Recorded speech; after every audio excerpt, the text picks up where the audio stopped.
Sa araw-araw na buhay, marami kaming na-offend, may nakaka-offend sa amin, at ang nagiging bunga, galit na kuminsan matagal na itinatanim sa puso. Turuan nyo kami ng pagpapatawad at turuan nyo kami kung papaano galing sa inyo magkakaroon kami ng kapangyarihang magpatawad. At sa paglapit din namin sa iyo, Panginoon, patuloy kami nagpapalinis sa inyo. Kami naman po inyo rin patawarin at linisin mula sa aming mga karumihan. Gawin niyo po kaming karapat-dapat na tumanggap na iyong mga salita. Pakalinisin niyo po kami, Panginoon, ng dugo ni Jesus at nawa sa inyong tulong, lalong maliwanagan kami sa bagay na ito na napakahalagang lubos naming maunawaan. Kayo ang maging teacher namin, Lord. Be our preacher. Speak with power. Speak from your heart and enable us to understand you.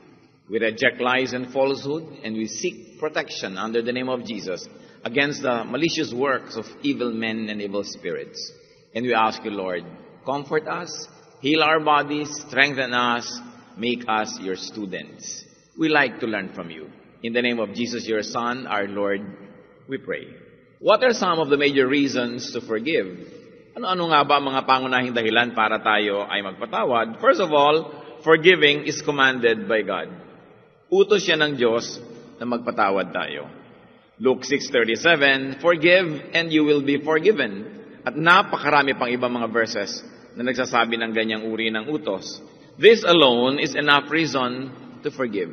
Dahil ang inutos, kahit wala nang ibang dahilan pa, sapat na yon para tayo magpatawad kasi ang nag-utos ay Diyos na siyang dapat makapangyari. Also, forgiving is exemplified by God and exemplified by Jesus.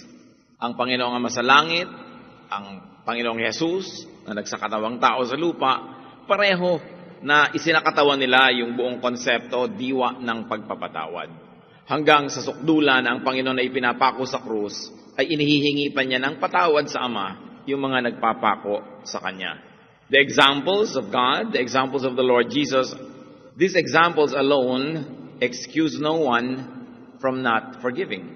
Kasi kung ang Diyos nga nagpatawad, tayo pa kaya? Sasabihin ng iba, Diyos yun, ako tao. Kaya nga, lalo namang dapat tayong sumunod kasi tao lang tayo. Kung yung Diyos na hindi karapat-dapat ma-offend, hindi karapat-dapat na bigyan ng sama ng loob, nagpapatawad, tayo pa kayang madalas deserve din naman natin na mapasama ang loob natin dahil karamihan at kadalasan inaanyayahan din natin yung ganong uri ng mga pananakit na dumating sa ating buhay.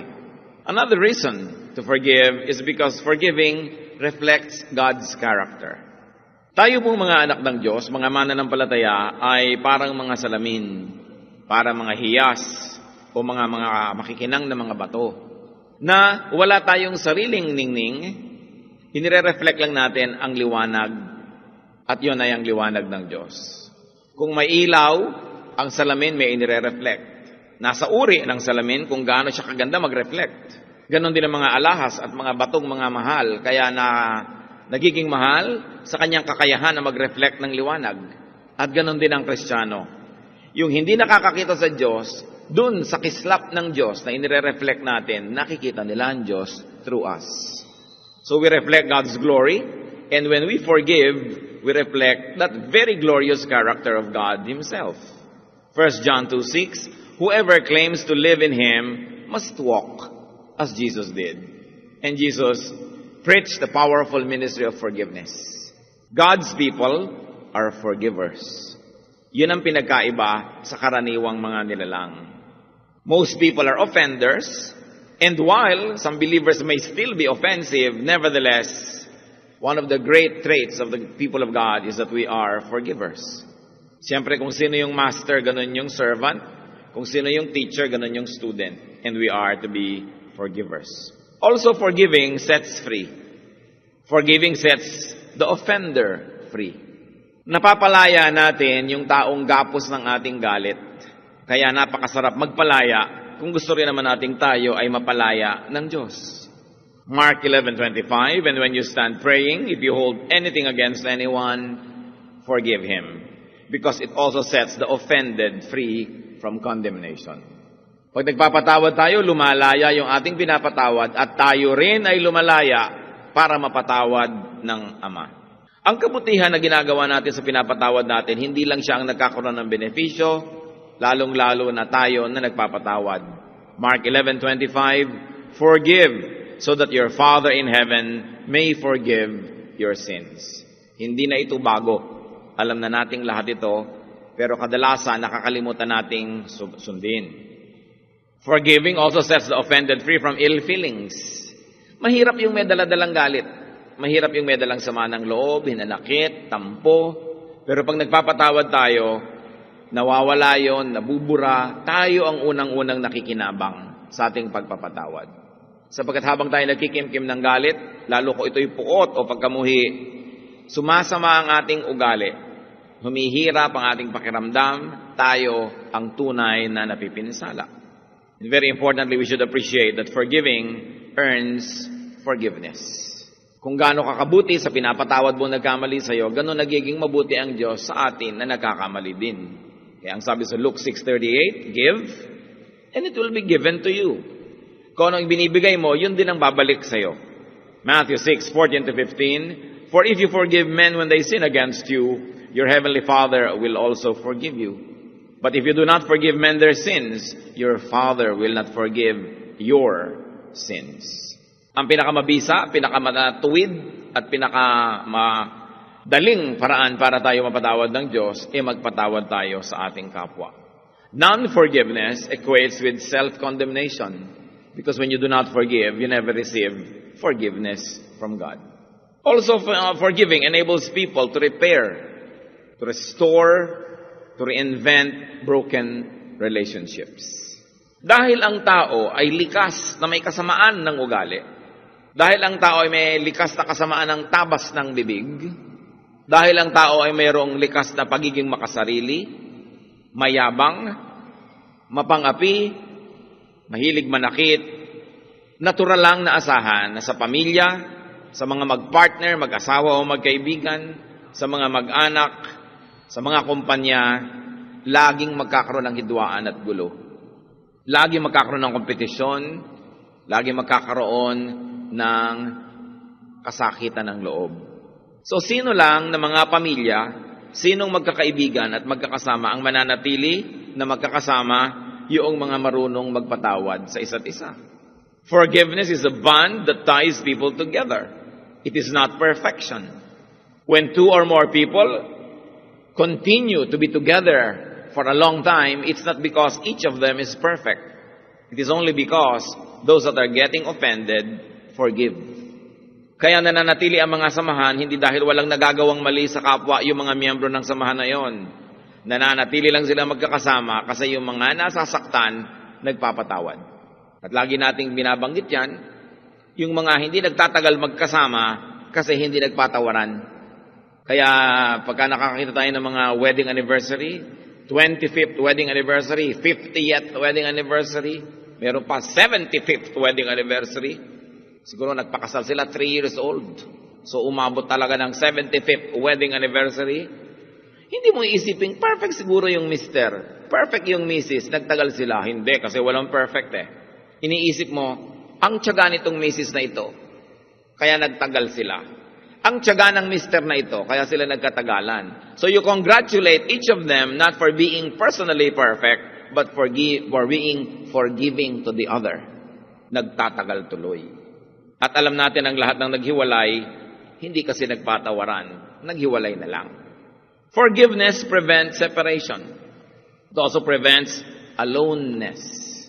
Si Adan at si Eva, ang laki ng kasalanan sa isa't isa. Niyaya ni Eva si Adan na kumain ng pinagbabawal na prutas. Kasalanan niya yun kay Adan. Si Adan naman, nung tinanong ng Diyos, totoo ba? Kinain mo nga ba yung bawal? Ang sinisi si Eva. Sabi yung pong babae niya, nabigyan niyo sa akin niya na may gawa. Pinakain niya ako. So, pareho sila na may atraso sa isa't isa. Pero nang nakita natin, nagkaanak pa sila, dumami, humaba ang istorya. So, isa lang ang malinaw. Nagpatawaran yung dalawa. Kasi kung hindi sila nagpatawaran, wala nang pinanganak. Tapos na ang kwento, isasara na yung Biblia, Genesis chapter 2 pa lang, o chapter 3. Pero dahil nagpatawaran, humaba ang kwento, nakarating pa sa atin. Those who do not forgive end up being alone and separated and isolated. That's why those who do not forgive are digging their own grave of loneliness. Pwedeng maipilit mo ang sarili mong gusto, maigit mo ang iyong katwiran, ikaw ang masunod, Pero pag hindi ka nagpapatawad, ang ending, mag-isa ka pa rin. At hindi naman yun ang uri ng buhay na gusto natin para sa ating sarili. Hindi rin yun ang gusto ng Diyos para sa atin. Sabi niya, it is not good that anybody should be alone. Kaya dapat marunong magpatawad. Let's take a look at the power to forgive. Anger and hatred, love for revenge, all of these are like the pull of gravity. Kung gaano ka natural na pag merong nahulog ay mahuhulog na at hindi aakyat, malalaglag at hindi tataas, ganon ka natural ang galit, ang pagkapuot at ang kagustuhang maghiganti. Sa malaki man o sa maliit na paraan. Natural na sa taong masaktan, sumama ang loob, magalit, at kung minsan, magplanong maghiganti.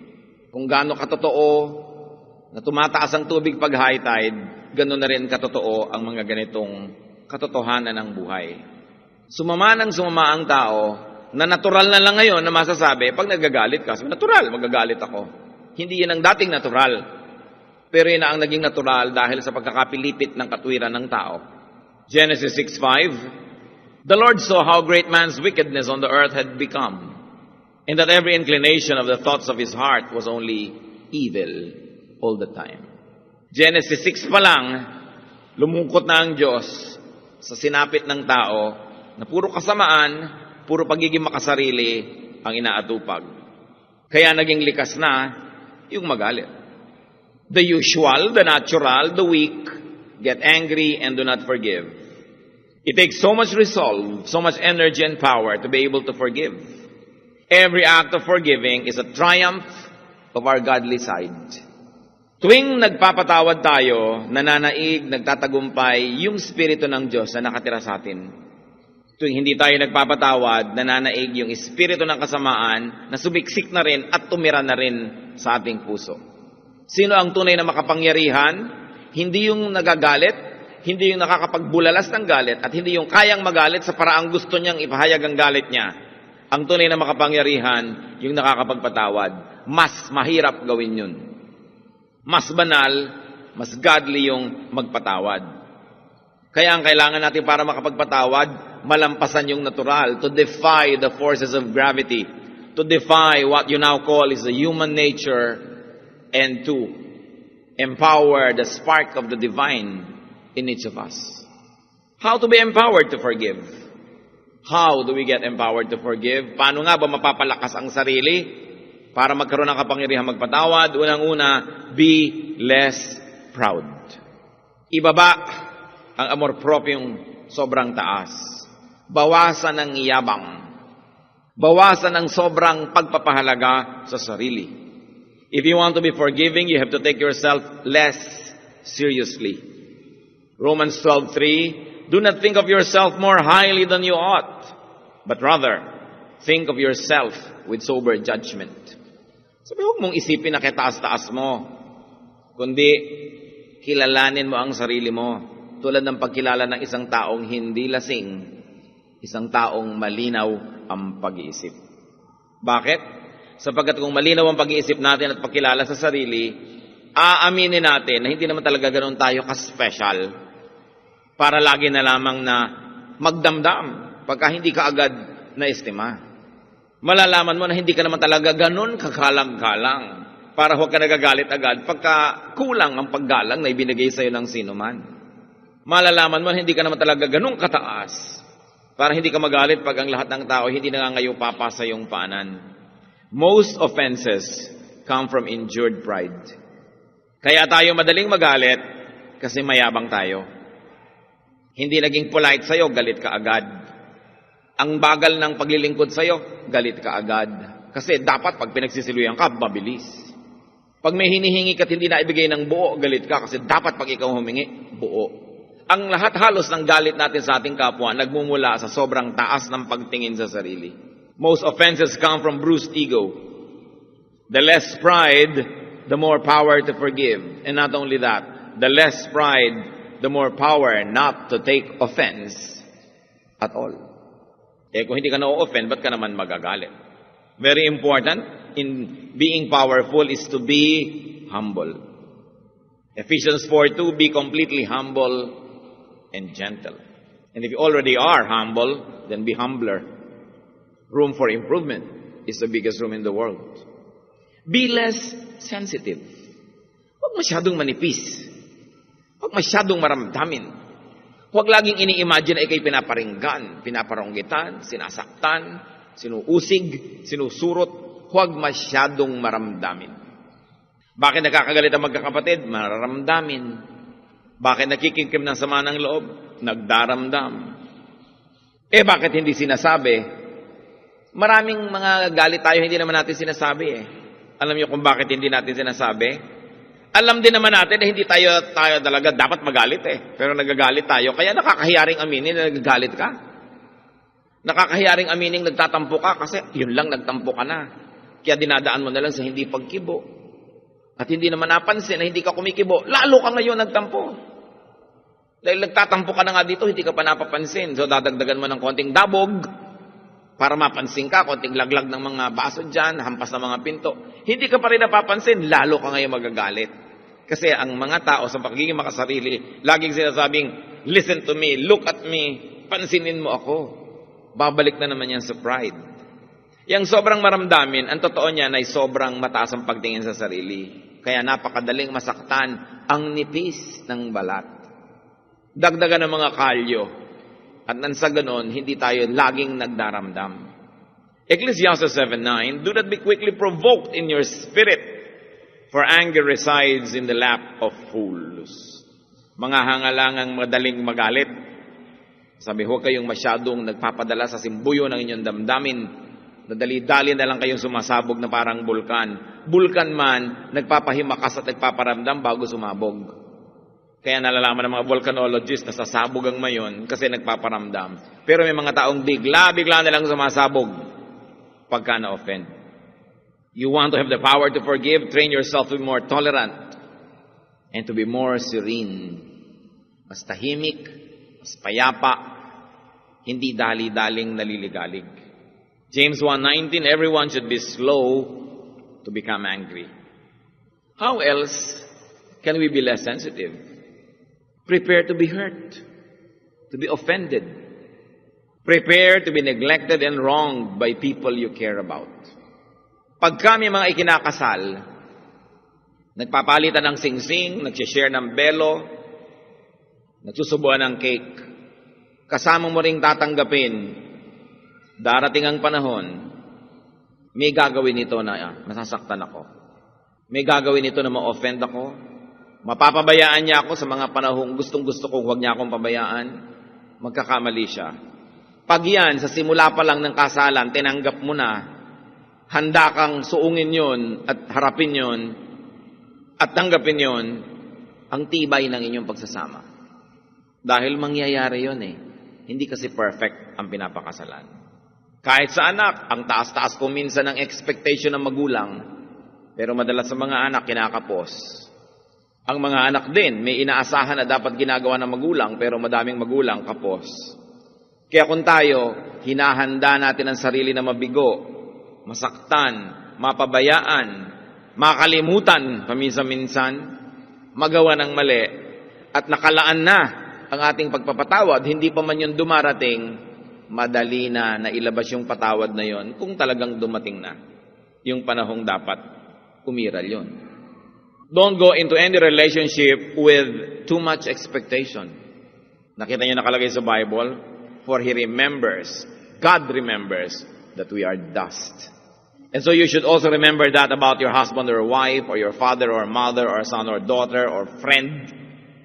You remember that that person is made of dust. May mga panahon na siya ay banal at espiritual at talaga namang noble ang karakter. May mga panahon na lalabas kung minsan ang kanyang pagkahayop, lumalabas yun. Kahit sa mga pinakamahihinhin na mga babae, yung pala talagang dambuhala pagka nagalit. Lumalabas yan. Pero pag hinanda mo ang sarili mo, siyempre itong mahal ko, itong kasama ko, itong partner ko, kaibigan ko, siyempre may dark side to. Kasi nagkaroon talaga tayo ng dark side dahil sa kasalanan. At sa mga panahong lumalabas yun, anong ilalabas mo? Dark side mo rin? Darkness against darkness? Anong mangyayari doon? Sobrang darkness na. Pag lumalabas yung darkness nitong mga taong ito, doon mo ilalabas ang iyong light. At alam nyo, kahit kailan, ang light hindi natatalo. Kahit pagkadilim-dilim na bulwagan, isang posporo lang ang sindihan mo, hindi pwedeng mangyaring sobrang dilim na hindi mo nakita yung posporo. Hindi pa nangyari yon. Laging yung liwanag na yon, mas madilim nga, mas nararamdaman, mas kita. Kaya kita nyo sa mga sinihan, sa mga bulwagan, sa mga concert halls, ang dilim-dilim palibhasa, konting liwanag lang ng mga exit lights, kitang-kita na.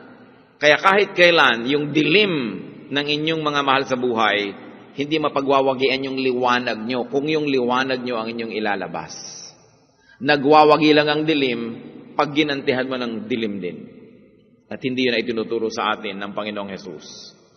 Sabi nga niya, pag sinampal ka sa kabila, ibigay mo pa yung kanan, edi mapapagod din yan ang kasasampal. Diba? Kung sinampal ka, sinampal mo rin, sampalan kayo hanggang magbarila na kayo. Hindi yan ang solusyon. Be more understanding of the human nature. Because we are humans. Be more understanding of other people's imperfection, their tendency to be selfish and hurtful. Maglaan ng pangunawa. Psalm 103:14, God knows how we are formed. He remembers that we are dust. Naaalala ng Panginoon na bagamat yung espiritu niya, ibinigay niya, pero kumuha naman siya ng sandakot na lupa at doon niya inilagay yung espiritu. So meron tayong bahagi na lupa.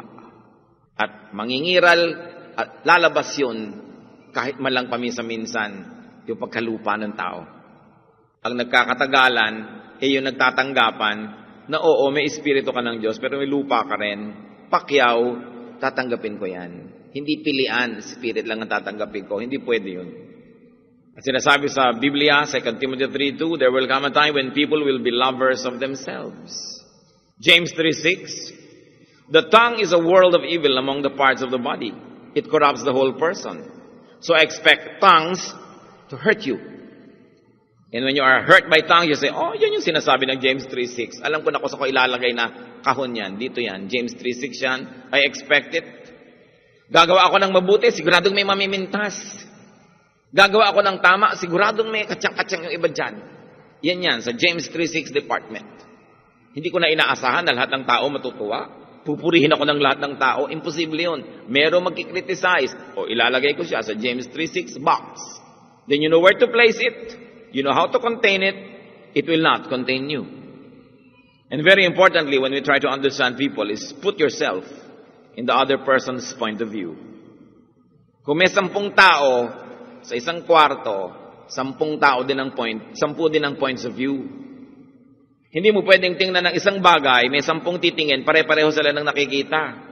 Kasi may nasa harap, may nasa gilid, may nasa likod, may nasa ibabaw, may nasa ilalim. Pare-pareho silang nakakakita, pero iba-ibang pananaw. At tatanggapin mo na maraming pananaw, hindi lang yung pananaw mo ang tama. Kadalasan kasi ayaw na natin tanggapin ang pananaw ng iba. Sobra na tayong nalasing na akala yung pananaw na lang natin ang siyang tama. O kaya yung pananaw natin ang gusto nating umiral, laban sa pananaw naman ng iba.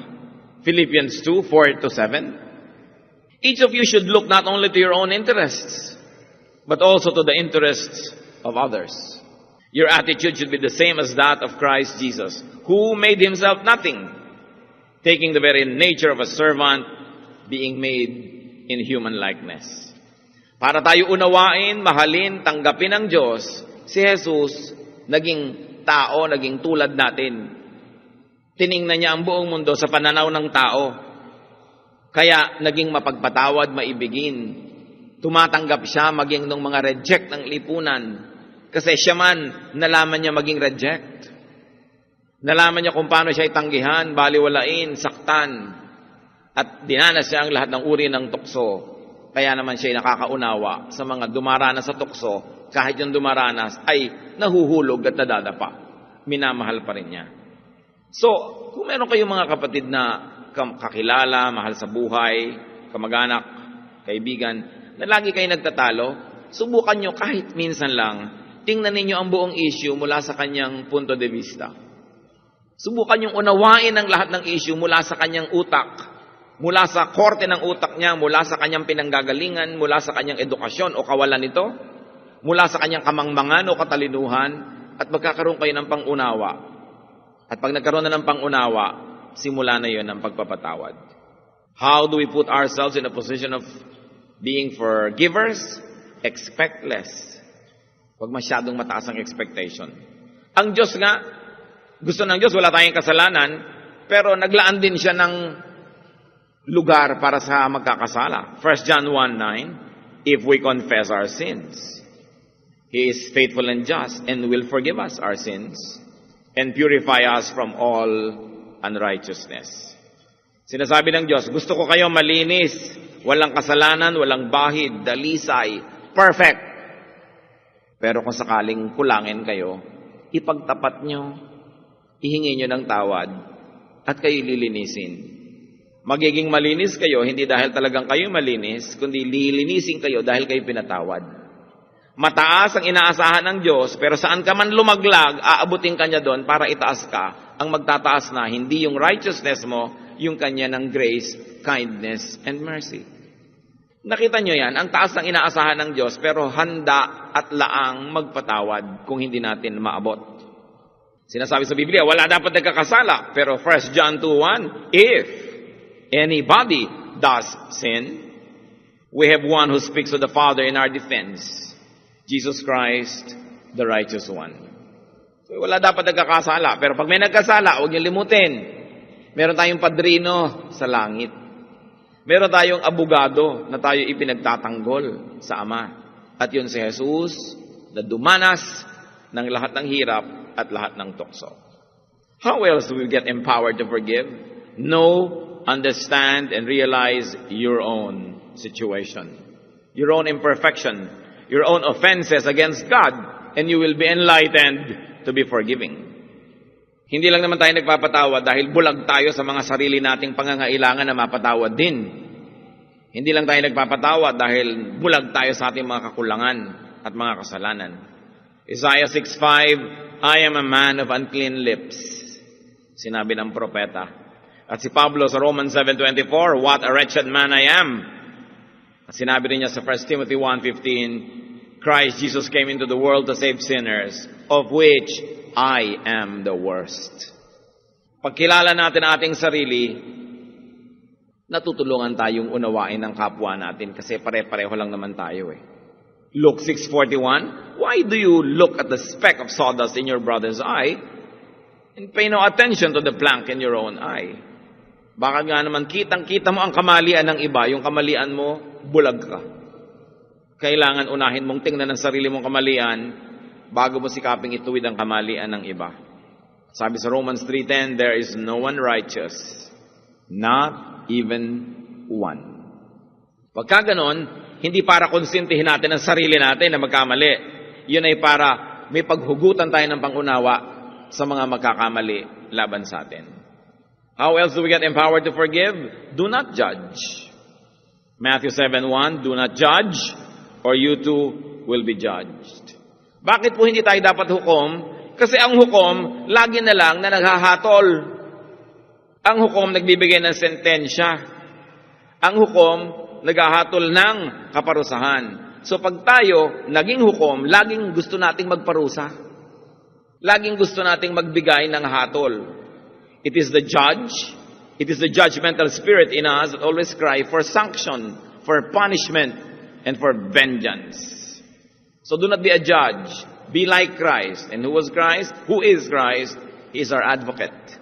Siya yung ating tagapagtanggol. Hindi taga-usig. Tatandaan nyo na si Satanas ang tinatawag na taga-usig. Si Jesus, tagapagtanggol.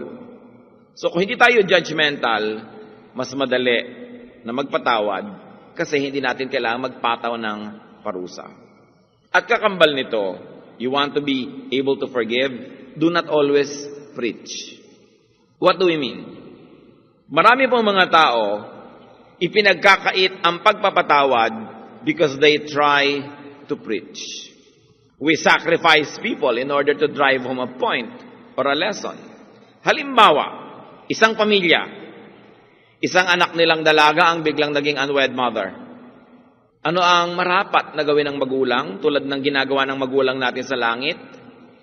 Alagaan, turuan, ituwid, pero patuloy na mahalin at tanggapin ang nagkamali. Pero tatay ka, at sa lagay, tatanggapin mo lang yung anak mo, na uuwi-uwi sa'yo, na buntis, walang asawa. So ano ang gagawin ni tatay na gustong mag-preach sa iba pang mga anak niya? Itatakwil niya yung anak na yon. Para lang masabi sa mga bata, huwag niyong tutularan ng ate niyo, itatakwil ko rin kayo. Meron mga hindi nagpapatawad. Hindi magpapatawad para lang sabihin kayo rin, huwag magkakamali dahil hindi ko rin kayo patatawarin. In other words, we withhold forgiveness only to use the person as exhibit A.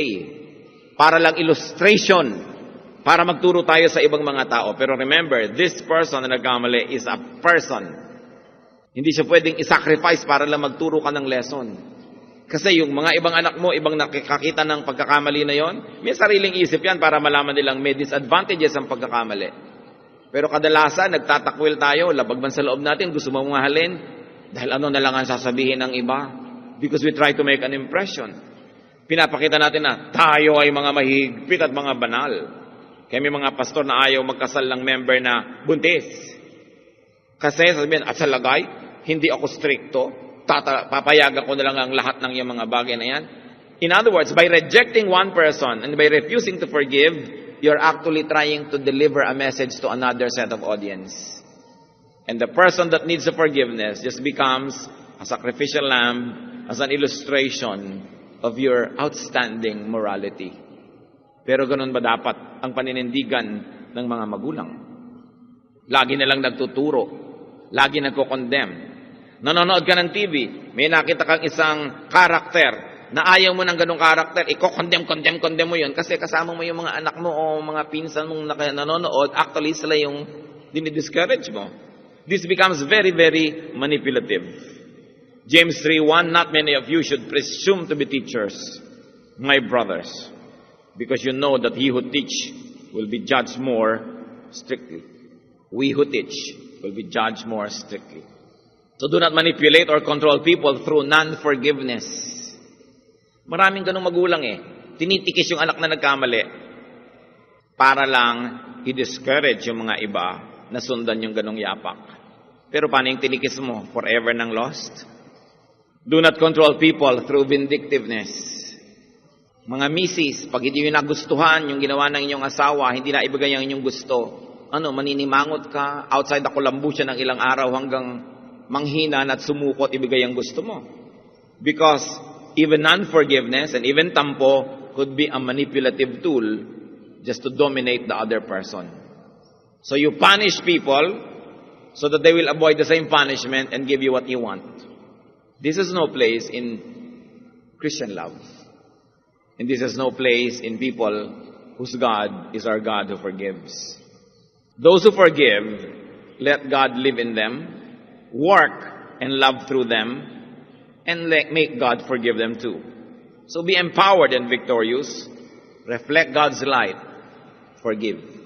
When you do not forgive, you are reflecting this kind of fire that comes from hell, that comes from Satan.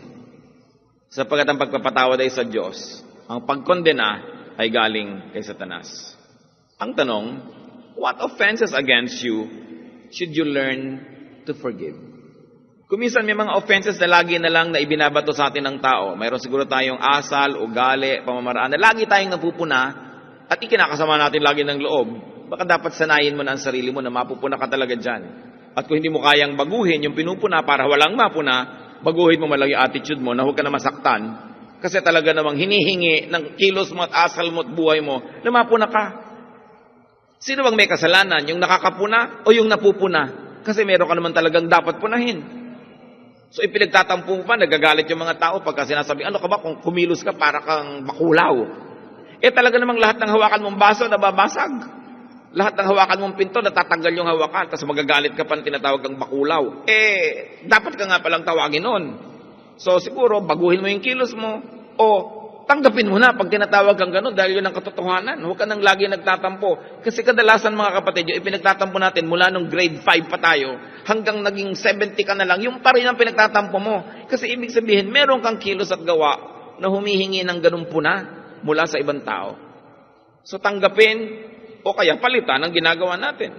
Pero ang mahalaga pa, who should you forgive? Yung iba naman sabihin, matagal ako nagpatawad, totoo kaya? So dalawang hamon ang gusto kong iwan. Sino ang mga dapat na talaga nating patawarin na, limutin na ang mga offenses na yan? at tanggalin yung bigat ng ating puso, kawalan sila, at tumanggap din tayo ng pagpapala sa Diyos. At sa mga akala nating pinatawad na natin, pero meron ka pa rin hinanakit, meron pa rin pait, siyasatin natin sarili natin, nagpatawad na nga ba tayo o akala lang natin? Ama namin sa langit na nagpapatawad, turuan mo po kaming maging makapangyarihan para makapagpatawad kami. Napakahalaga sa amin itong pagpapatawad, ito ang daan para kami makabalik sa inyo lagi.